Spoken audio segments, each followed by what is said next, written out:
Earl Jenkins, a Luther Corp night janitor at Smallville's fertilizer plant number 3. Last year, Jenkins took a group of Smallville high school students hostage while they visited the plant on a field trip. Jenkins demanded the plant management take him to level 3, a secret level of the plant where he claimed to be working around the time he developed chronic seizures.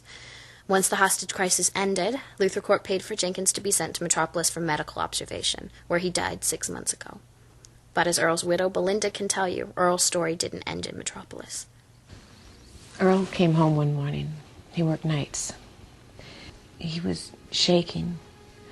Not trembling, but it was like he was vibrating. Jitters. That was his word for it. Yeah. He said that they were spraying crops on level 3, using some kind of a green dust. So his jitters coincided with his work on level 3? It all started there. Okay. Whatever he was exposed to, that's what took him away. Sorry, Mrs. Jenkins. And Mr. Luther, he's helped a little, but there's so many bills, and Earl used to take care of all that stuff. And Johnny's a handful. He's more than your average toddler. Was your son sick too?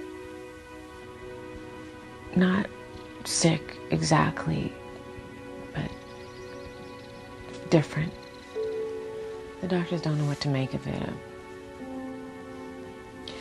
Earl thought that if he could just get back to level 3, he'd be able to figure out what made him sick and get better, but when Lex Luthor took him down there, it was all gone, vanished. After that, no one believed a word he said. They convinced him that he'd imagined everything. There was this one man, though, a Dr. Walsh, Arthur Walsh. He believed your husband? I'm not sure. He called soon after Earl had died and said he was very sorry for what had happened, like he was somehow responsible. He wouldn't answer my questions, but it seemed like maybe he believed. What do you believe, Mrs. Jenkins?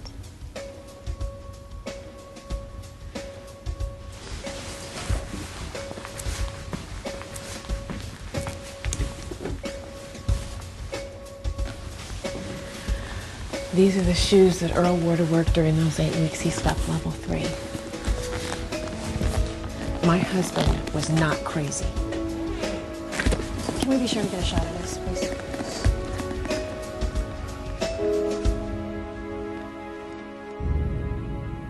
Earl Jenkins was very sick, and Luther Corp not only denied responsibility, they denied the story ever happened. So who is this Arthur Walsh? A man that not only believes Earl Jenkins, but accepts blame when no one else would talk. I think we found him. So next week we're going to road trip to Edge City to pay him a visit and ask that very question.